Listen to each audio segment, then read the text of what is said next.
Here's my interview with Dr. Kapil Gupta, who is a personal advisor, I'd like to say a spiritual advisor to celebrities and professional athletes who want to take their lives and their performances to the next level. We talk about his book, Atmamun, which discusses the no-mind philosophy that Tom Cruise's character in the movie The Last Samurai struggled with when he was fighting. Another warrior suggested, no, you're thinking too hard. You have too many minds. So we talk about that. We talk about parenting. Wait till you hear what Dr. Gupta has to say about parenting. That will blow your mind. Very enlightening. This conversation has changed my life, and I hope it will give you a new perspective about yours as well. Okay, Dr. Gupta, thank you so much for joining me today. I really appreciate having you. I've been following you for a few years now, and I have one burning question. Okay. Who is Dr. Gupta? A very difficult question to answer. I stumped you already, huh? Absolutely. I suppose in the end, we're all searching for something, and I would say that more than anything, I'm a very fascinated student of life, and have been on the search for the sort of otherworldly elements such as enlightenment or nirvana or freedom or whatever name you wish to use for quite some time. And this is the sort of the engine behind my writings. And well, I want to get into your book, but first of all, let's talk about what happened before the book and how you got started on this journey, this soul-searching journey.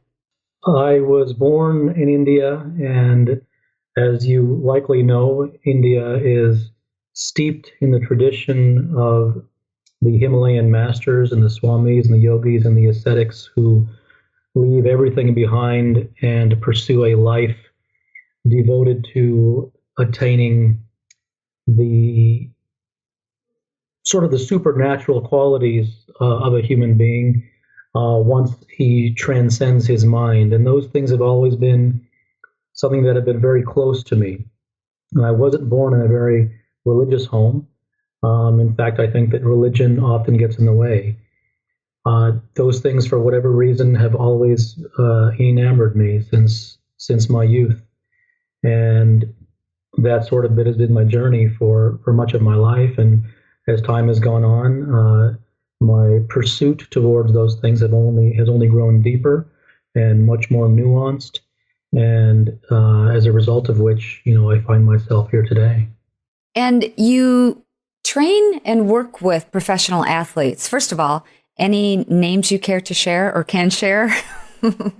Probably not in the setting of an open public forum such as this, but professional athletes from the side of the PGA Tour and professional hockey, and some quite well-known names. But it's interesting to me that the higher the stage, the more there is the need for freedom and professional, the world of professional athletics and the world of sort of high-powered business and CEOs and certainly the world of celebrity is fraught with a significant amount of peril, if you will, with regard to taking one away from one's fundamental nature and immersing him sort of in the cosmetics of the traditional world that we know of today.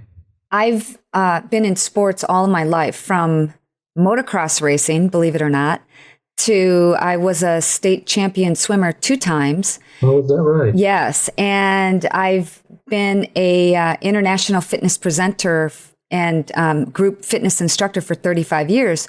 So I understand this concept that you're talking about. And I wondered if you could share with our audience how you would train a professional athlete, because once they get to the point where they're as good as they're going to get, there is a mind over matter scenario. And what you talk about in your book is the concept of having no mind, like the Tom Cruise movie Last Samurai. Yes. And it's also a way to experience bliss. How do you train athletes to get to the next level using no mind? You ask a wonderful question. It's something that's very close to my heart. Professional athletes are trained according to a particular tradition, and the philosophy of that tradition is that what makes a professional athlete great is technique. And if he falters for any reason, there is something that is in his technique that is preventing him from reaching the highest level. And I would dispute that. I think that once you get to a certain level of proficiency, it is no longer about technique. And that doesn't mean that technique cannot be honed and that there isn't room for improvement. There always is. But that isn't what is preventing one from reaching the highest heights. Because, and evidence of that is that you have in every sport people who are at the highest of heights and who very often do not demonstrate a perfect textbook technique. In fact, they're often very idiosyncratic. So the people who do things well, the people who I always say, the people who do things the greatest, or that which you do the greatest, are the things that you know not how you do. And in fact, if you were to explain to me exactly how you did a particular thing, I could almost bet that you wouldn't be a master at that thing, because it would be a very intellectual process. And sports and dance and song and any sort of rhythmic pursuit is much more an element of mindlessness than it is of mindfulness. When you are so for years and years, I wanted to know what the zone was. And I have experienced the zone. Every athlete has experienced the zone. I grew up playing basketball and hockey. And I wanted to know fundamentally what it was. And I would buy books called The Zone and get into the zone and various books. And I would read the books, and the books would all say the same thing. They would say that time slows down. They would say that things become effortless. And it would take them 200 pages to say the same thing. And I became very frustrated by that because you haven't told me anything. I want to know, I understand that time slows down, and I know that things become easy. We already know that. Everyone knows that. I want to know what the zone is. And since, like all things, if no one gives you the answer, then you must find it for yourself. And so I spent many years trying to figure out what the zone actually was. And I discovered that through my own experimentation and through teaching golf and various different things, is the zone is actually not a state in which the mind is calm. And in fact, if you try to make the mind calm, like if you try to catch a dog by the throat and make him calm, he will retaliate. And the mind will also retaliate. So what I've discovered is that the zone is not really a place in which the mind is calm. It is a place in which the mind has disappeared. Because when there is no mind, there is no thought. And when you are in the zone, so to speak, you aren't thinking. You are simply reacting. And everything comes from you out of instinct, not through deliberation and technique. In fact, it becomes what I call a techniqueless technique. And when you arrive at the place of a techniqueless technique, then all that flows from you is natural and instinctual. And instinct is never wrong. The mind is often wrong. Thinking is almost always wrong.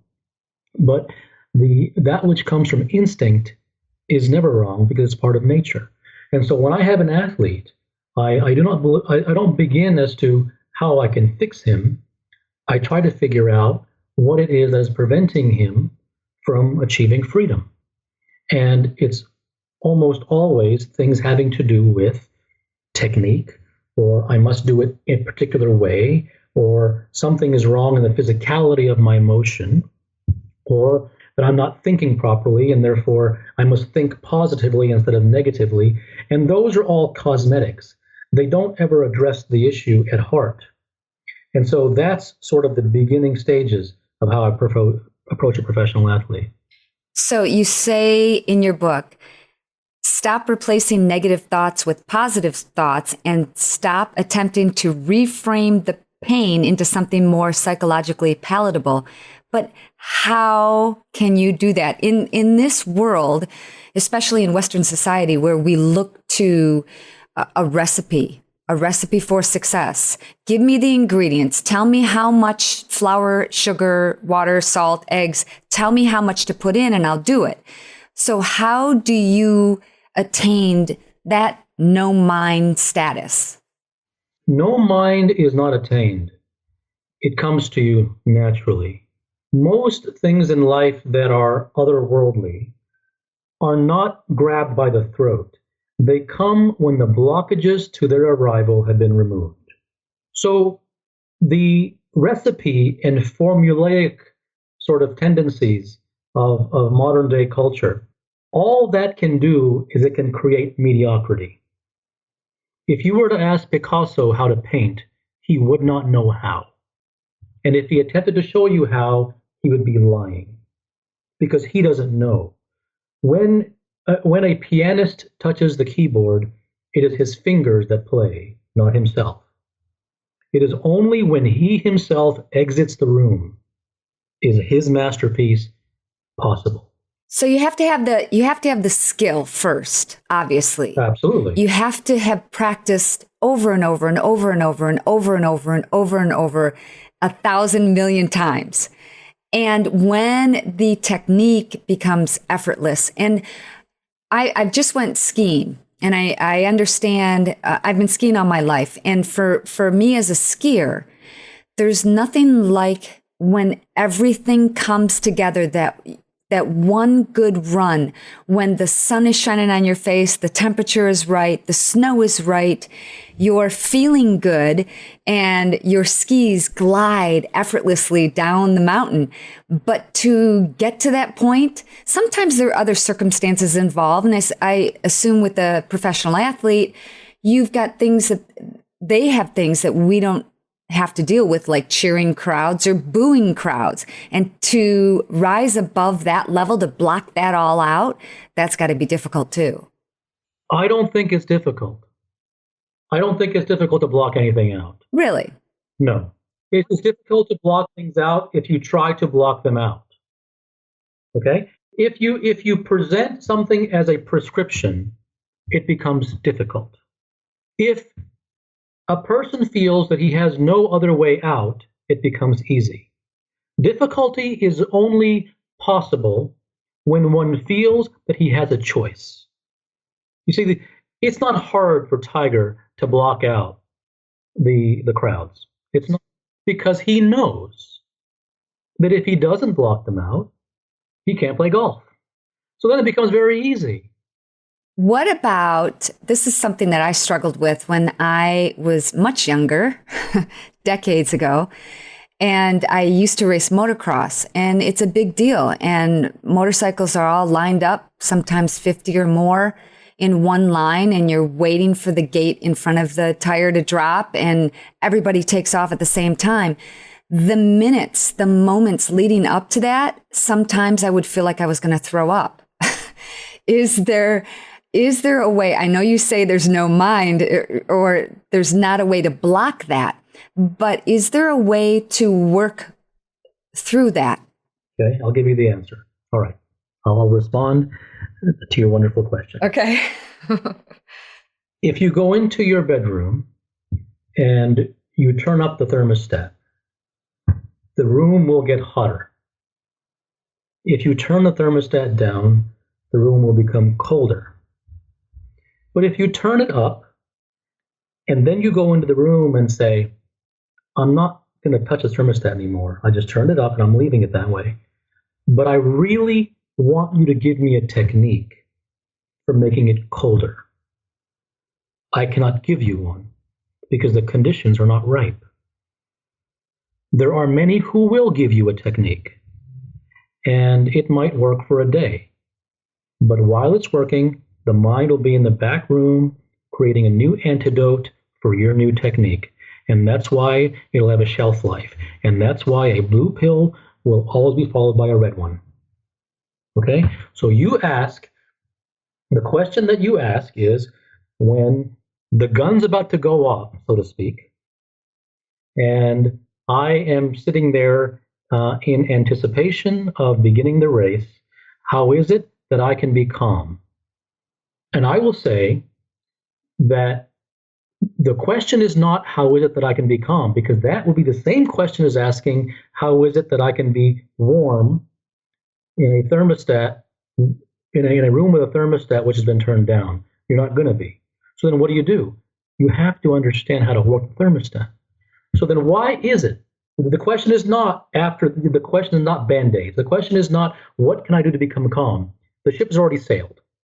Okay? The question becomes, why am I nervous in the first place?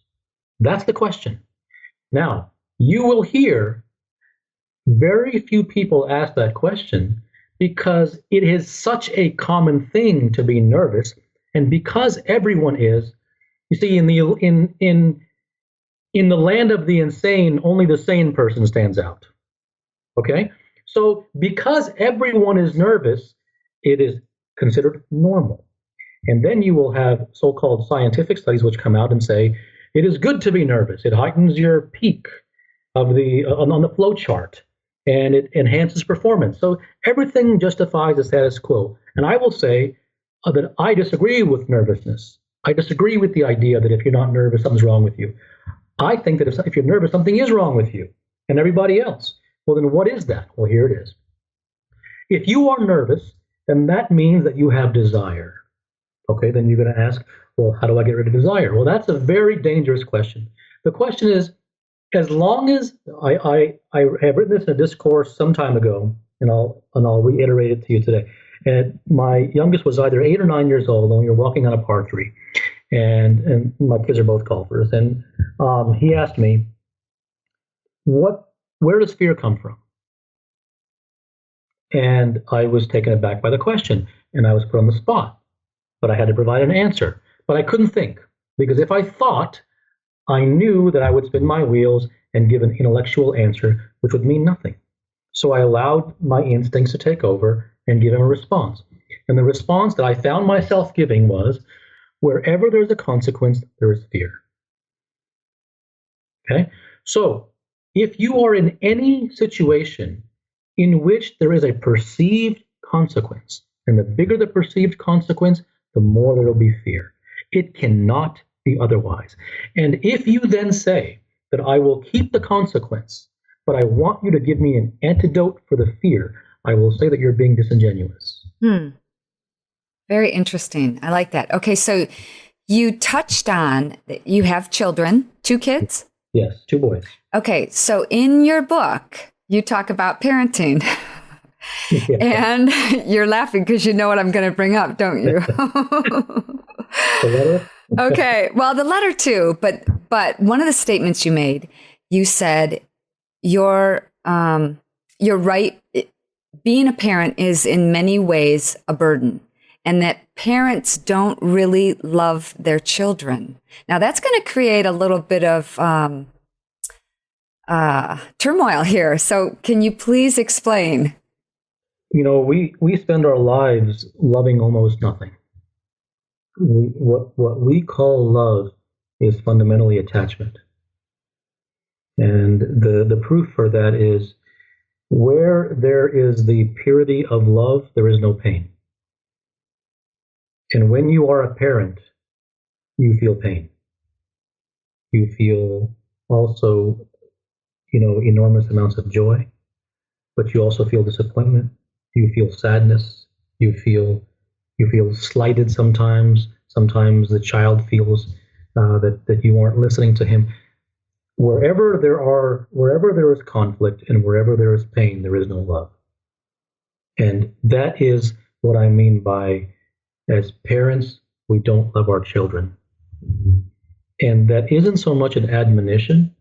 It is much more a call to see the truth, so that we will be able to better identify what is fundamentally attachment and what is fundamentally love.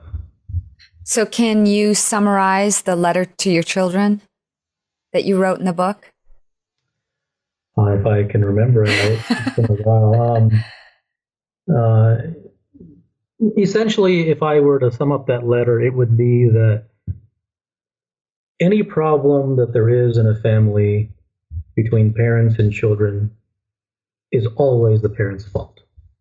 And if we move beyond that for a second, it isn't about creating fault. If we can move to the next level of that, it would be to say that children listen to very little but mimic everything. And it is the environment in which it is the environment which we create for them that helps to create who they are. But whenever we are parents, we are becoming a parent for the first time. So we don't know. And we are imperfect ourselves. We have not achieved anything like Buddhahood. And as a result, we falter. And we falter on the job. And we falter regularly.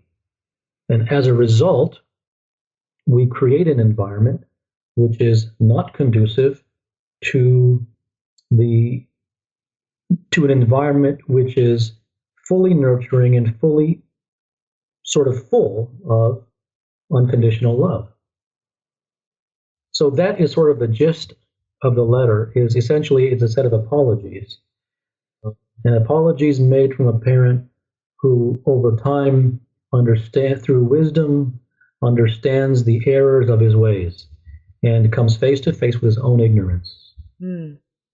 And that's so powerful. Do you mind if I read a couple of No, sure. Okay. Please.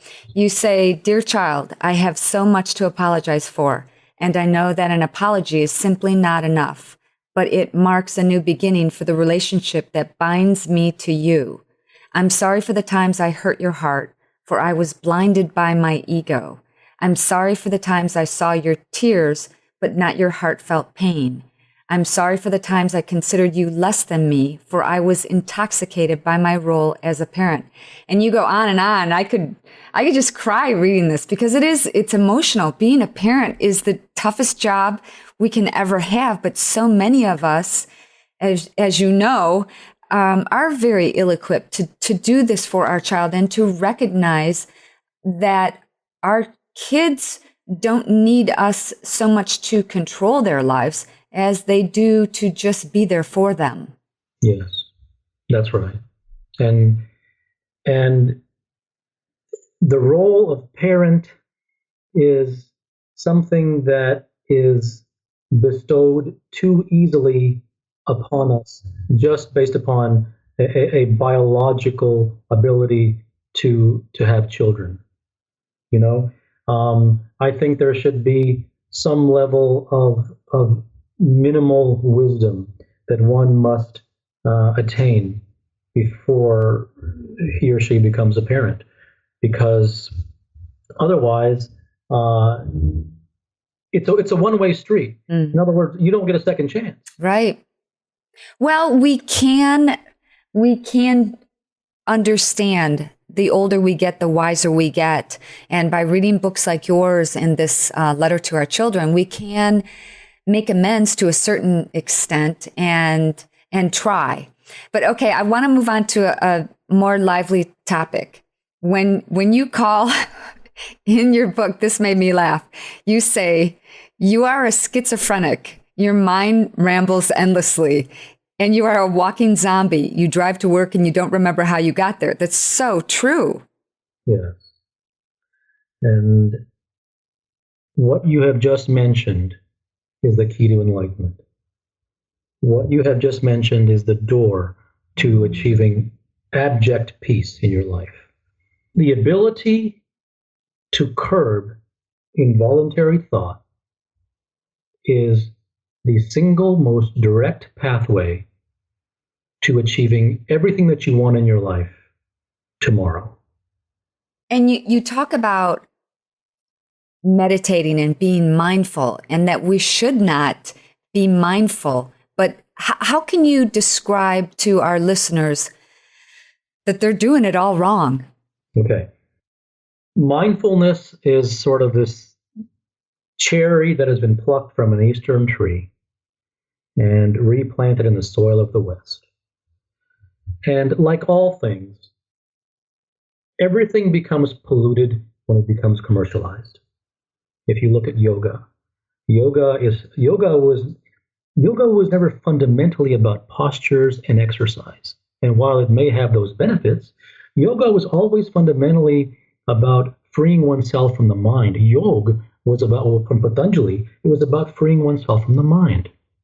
But then it takes on this sort of this rock star quality, and everything becomes about the cosmesis and the form and the style and sort of talking the talk and wearing the garb, and these are the things that which really irk me, because then they become insincere. So mindfulness. Now, just the very name of the idea of mindfulness. The entire problem of everyone's life, of all of our lives, is that we're full of mind. So the last thing that you want to do is be mindful. In fact, you are at your best when you're mindless. And yet mindlessness has a derogatory connotation to it. So if mindfulness worked, then there wouldn't be institutions created in its name. If mindfulness worked, then there wouldn't be conferences held on every street corner about being mindful. Because if it worked, then they would be too busy being mindful to make a conference about it. Mindfulness is about, I think it's a good idea, why don't you go be mindful? Now, mindfulness is the idea that you intend to stop thinking, and through effort and volition, you try to be here, present in the present moment. Okay, fair enough. Now, if you try to do that, if you try to be present in the moment and feel the ground as you walk, and feel the shirt on your back, and feel as you're sitting in the car, that's fine. But it is an exercise, and it does not change anyone. And I'll tell you why. Because mindfulness is like attempting to empty the ocean with a teacup. So you can attempt, if your house is falling down, you can attempt to hold the walls of your house up with your outstretched arms. And for a while you'll be able to, but eventually your arms will tire, and the house and gravity will win. The mind will always win. And if you try to watch your thoughts, and if you try to chant, and if you try to say mantras, and if you try to do meditation, you can do those things if you like, but how many millions around the world do you know who meditate? How many millions practice mindfulness? Now it's on every CEO's lips, and now you have the X and Y Center for Mindfulness. And if you go to those centers, and if you look at the meditators around the world, how many of them are enlightened? How many of them have complete freedom? How many of them have total peace? That's where the proof must be. It doesn't matter what I say, it matters what the evidence shows. So what is the right way to meditate, to relax, to gain that, I say gain no mind? Okay. One word: sincerity. The person who achieves anything does so when he is sincere, not when he looks for a way. Because the person who asks how fundamentally is playing a clever little game. And the game that he's playing is, how do I stay right where I am without moving, but at the same time get a little taste of what you're talking about? That's not sincere. Sincere is almost like hitting rock bottom. And when a person hits rock bottom, then he or she says to himself, I can't do this anymore. I literally cannot live this way anymore. I will have peace or I will die. And if you look back to Buddha, if you look back to Siddhartha before he became the Buddha, what did he do? He went to the forest and he found ascetics who were doing self-mutilation and not eating but a grain of rice per day. And for years and years, they lived in the forest. And what did they achieve? Nothing. They became hungry, decrepit, and old. They achieved nothing. So after 7 years of doing that, Siddhartha also achieved nothing. And the reason that he achieved nothing was because he was following a prescription, which said, if you do this, if you do that, then you will attain this. It didn't work. So before I continue, I'll say one thing, and that is that if going to such extremes of penance, if those prescriptions didn't work, then what is the mindfulness going to do? Sitting in your air-conditioned room in a leather chair, going to a conference with people on stage telling you to be happy and meditate. So afterwards, after 7 years, he sat down under a tree and he said, you know what? I'm not going to follow any teacher anymore. I'm not going to follow any path. There is no path. I have tried these paths and they led nowhere. So I will sit down under this Bodhi tree, and my bones may break, and my breath may leave my lungs, and I may die. But no matter what happens, I will not arise until I achieve enlightenment. Now, that is sincerity. That is sincerity. That's what he truly, from the bottom of his house, from his heart, wanted. That is a complete and utter, undeniable, and sincere search for truth. When someone is sincere, then we can have a real conversation. And until someone is, the questions are always centered around, give me a technique, what's the 10-step process, what are the 4 P's and the 3 D's, how should I do it, where should I go, how should I sit, are my clothes correct, which thumb and finger should be adjoined, should my back be straight, and that doesn't get anyone anywhere. It just gives them the sort of the ammunition to argue with their mind and say, see, look at me. I'm trying to do something about it. So for somebody who is just starting out meditating and wants to understand and learn and sincerely wants to grow and become more aware and enlightened, what do you recommend that they do? Find out, sit down in the quiet of your room at night and find out what are the things that are wrong with your life. Wrong in the sense that what don't you like about it? What things do you really want? And it's a very hard and dangerous question. So the second question, which people usually default to, and I encourage them to do so, is if I don't know what I truly want, then what is it that I absolutely no longer want in my life? And write those things down. Don't make it an exercise. Just write it down so that you'll have it in front of you. Then ask yourself, why am I not already here? Not what do I need to do to get there. Those are fundamentally different questions. Because if you ask, that's why it's always about questions, not about the answers. The questions create the path, and the answers will move you from it. It is if you ask, what do I need to do? Then you have 10,000 conferences, 4,000 preachers, 6,000 gurus, 19,000 magazines, and 14,000 books, which are ready to give you different prescriptions to how and what to do. Therefore, you will be lost, your years will go by, and you will achieve nothing. So ask rather, why am I not already there? I love what you write in the book.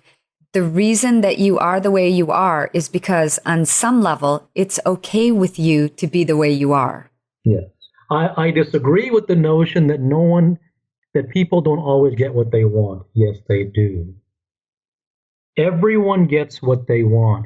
And that doesn't mean it's from level of karma. I mean here and now on the conscious level. Because if your hair was on fire, you would not deliberate and ask someone how and what to do. You would jump into a creek if you had to. And the hair soon would no longer be on fire, I guarantee you that. Because that wouldn't be okay with you. Mm-hmm. I love that.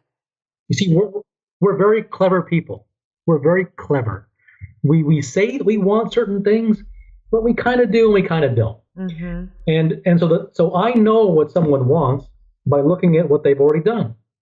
And I know what someone doesn't by telling me, but I know what someone doesn't want by hearing them tell me what they do want. Because if they truly wanted it, they would likely already have it.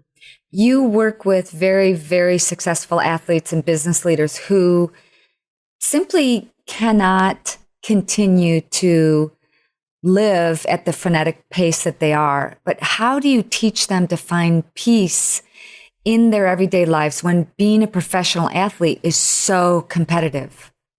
I don't believe in the idea of competition. One of the main reasons that professional athletes don't have peace is because they are competitive. Now, you will naturally ask, well, how can you be a professional athlete and not be competitive? Well, in the end, it isn't your competitiveness that makes you win. It's the level of your performance on a given day.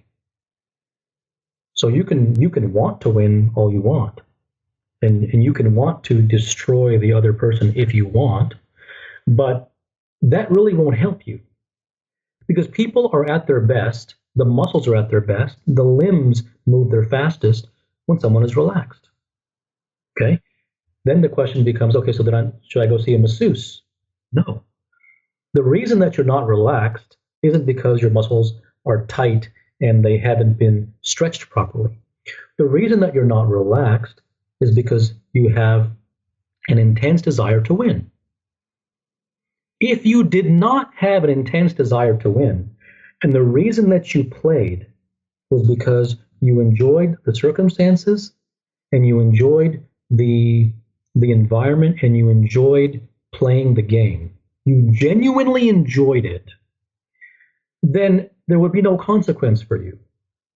And as a result, your muscles and your tendons and everything about you would instantly become loose because a burden would have been taken off you. You see, what professional sports asks before any game, whether it's NFL, NBA, PGA Tour, doesn't matter. What any game asks is, how well can you play with 12 sandbags on your back? That's what it's asking. I'm not interested in that question. I'm interested in the question which says, how well can you play when you have no sandbags on your back? So I'm not interested in how well someone plays under pressure. I'm interested in how high he can soar when he has no pressure. Mm. One of the other statements that you have in your book that I love is the only worthwhile watch in the world is not the one with which counts up, but the one which counts down, telling how much time you have left. And I think that's what we fail to realize. And I was suffering from a life-threatening illness, which was pre-emphysema due to toxic mold exposure in my home. And it took me about a year to recover. And that's why I'm on this quest of healthy living, because if you don't have your health, you have nothing. And I see so many people who abuse their health with drinking and smoking and other excesses and just take it for granted. And every day, I just remember so vividly being so sick that every day to me is a blessing. Every day that I can get up and I can walk and I can run with my dogs and play and cook and do the things that I need to do is just such a blessing. And I think most people don't get that. You know, I think I also wrote in the book that I wish that nature would have structured our lives such that we had a near-death experience once every 3 months. Mm-hmm. That's excessive. Once every 3 months, don't you think? Well, you know, our problem is that we adapt too quickly, and we default to our defaults very quickly.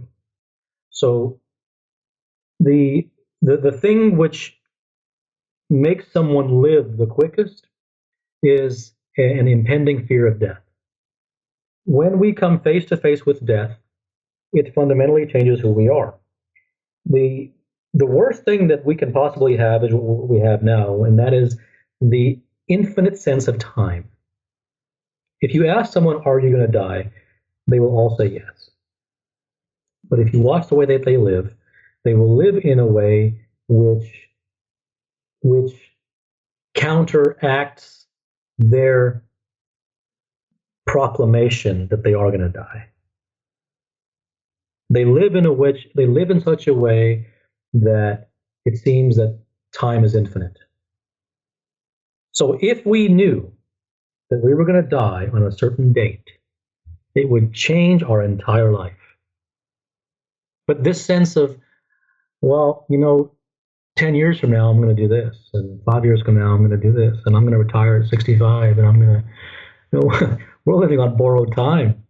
But that is such an intellectual idea that it never really reaches our hearts. But the moment that it does for a given person, a person who's had a near-death experience, or as you say, you're in a life-threatening situation, then it isn't intellectual anymore, because knowledge means nothing. It's all what you feel in your heart, not what you know in your head. So, but if you look back at sort of the saints of India, several of them went on the path specifically because they had, for whatever reason, this intense feeling that they were going to die. And that immediately sent them on a different trajectory towards an inner search.